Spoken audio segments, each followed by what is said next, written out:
Some people are just good people. They're not broken. They have no trauma. Even if they do, they're healed. They're just good human beings, and they have other people's interests at heart. And they're not just out here trying to use people. They're out here trying to be of value to other people. EJ is one of those people I've come to see, because I can't tell you much about EJ because it's been years I haven't seen her, heard from her, being able to be around her to decipher her personality. And so she's grown into a whole woman. She's a mother now of kids. I don't know much about her. So EJ is the young lady that referred me to the client, the guy that I fixed the car for. She's a whole mother right now. It's been, I guess, over 20 years I've not seen her, maybe more than 20 years. In those 20 years, people change. There are people that I met in high school that I met 20 years later, and they're total douchebags, assholes, just not good human beings, you know?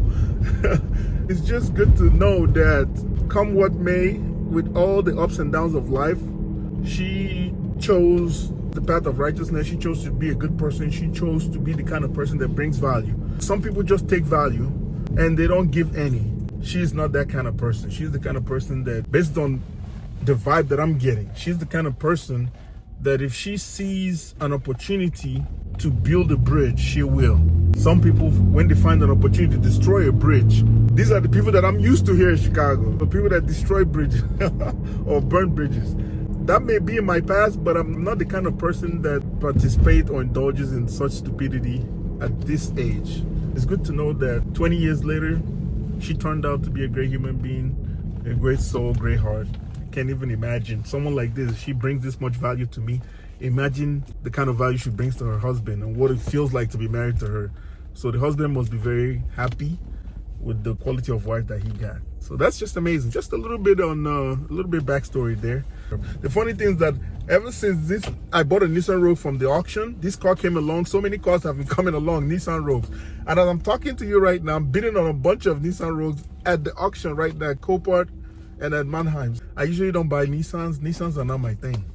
I stick to Toyota and Lexus. I have a young man that I mentor. We've been working out ways to up his income. We found a very good opportunity to work together and capitalize on certain key factors that we found out. We're working on ways to run up some numbers. One of the ways that we found out is, we're gonna just buy some Nissan cars and see if there's a good market for if people want these Nissan cars. Repossession seems to be high right now at auctions. So many repo cars are coming into the auction like crazy. I guess people don't have money to maintain their lifestyle. We're buying repo cars right now, Jonathan and I. We're gonna be reselling them and at a great value to people to see how that goes. And if it goes well, we're just gonna keep going, because the beautiful thing about the business deal that I have with Jonathan, or the opportunity that we're sharing in, is that he does body work. He's a body work technician. He is a student right now. He's trying to perfect his craft. I have the funds and I have the means to get the cars and finance anything that needs to be done to get the cars in shape.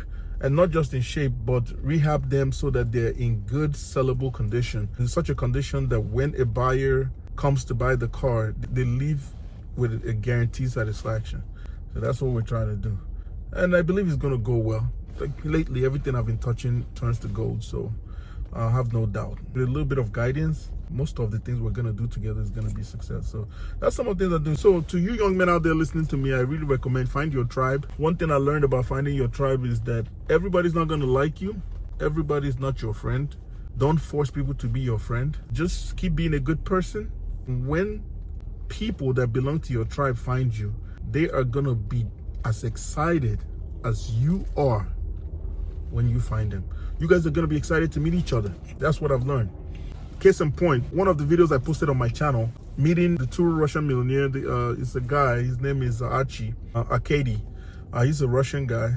He's based out of Wisconsin. He has a large fleet of Turo cars, about close to 25, I think 22 to be precise. He was just a good guy. I went to pick up mats from him, and it turns out to be that he's a Turo host. We have something in common. He saw my car with the lockbox. He identified me right away. We started a conversation every day. We sparked a very good friendship. Ever since then, we've been communicating back and forth, exchanging ideas, diffusing ideas.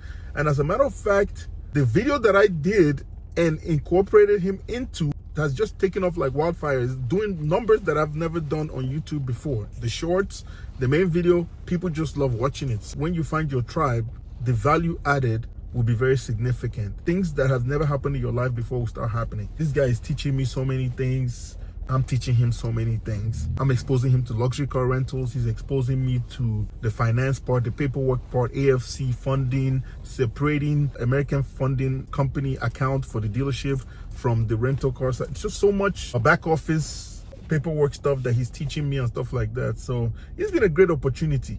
Just knowing that you could just go to pick up a mat and you could meet someone that has accomplished so much significant in his life that's willing to teach you proves that anybody that you see in this life that's not doing well, something is wrong. They're either not putting themselves enough out there or they just don't have enough value to add.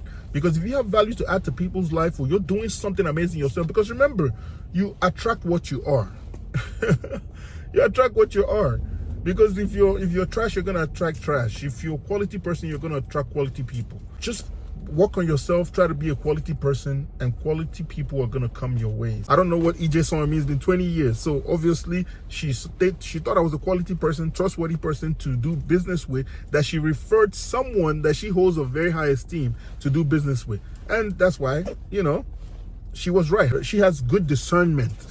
You know what I mean? She has good discernment. She was able to read, okay, this guy, you know what I mean? Let me refer this guy and see how it goes. You have to work on yourself so that when the people that can pull you up in life come around and throw their rope, you would have the upper body strength to hold on to the rope and pull yourself up. It's not a situation where people have to just carry you on their back all the way. You have to be able to hold your own.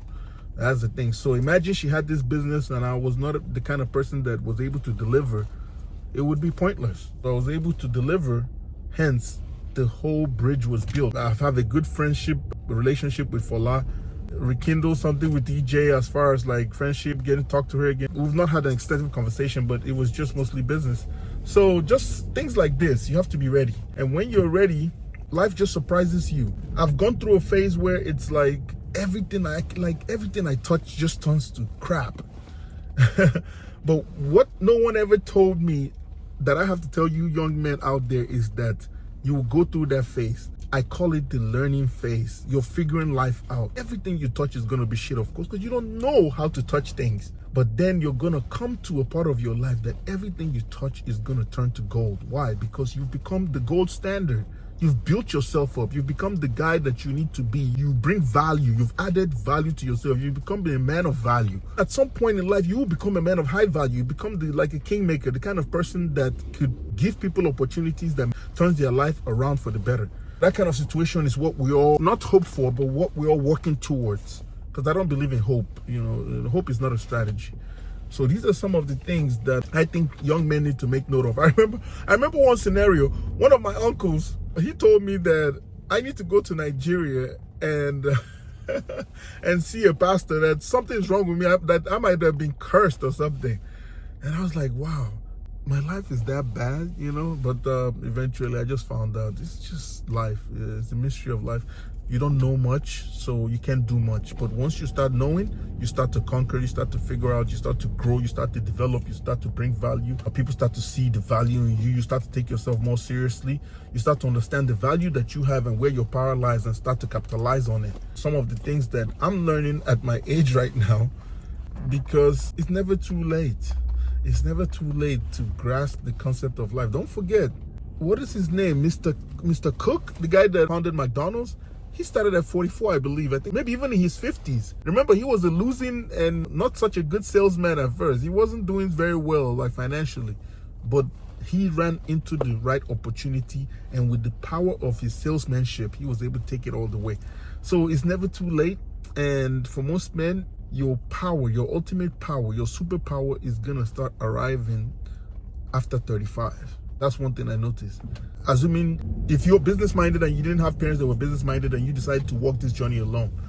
But if you have parents that guided you in a certain path, like let's say your father was a doctor and you went to school to be of course, you're going to do well early in life. But if you were a guy that had to come out here and carve your own path and figure things out for yourself, you're not going to get it as quickly. Some people do. Those people are outliers. But for most men, you're going to grind. It's a major grind. You're going to fail. You're gonna bump your head. You're gonna get bruises, scars. You're gonna take bullets to your skin. But at the end of the day, after all said and done, if you survive everything that life throws at you, there's a big part of gold coins at the end of that rainbow. You're gonna be rewarded significantly, not just by life, but by the universe. Who better to get abundance of blessings from but the universe? People are gonna radiate to you. People are gonna see things in you that not only do you see in yourself, but you know the value is there, because at this point you've come into what I call self-recognition. You know who you are right now, and you're ready to take yourself all the way. You finally found your purpose on this planet, and you're ready to use that purpose to change human life. That's the beauty of it all. I don't regret any single move I've made on this planet so far. There are things that will change, but I believe everything I've encountered got me to where I am today.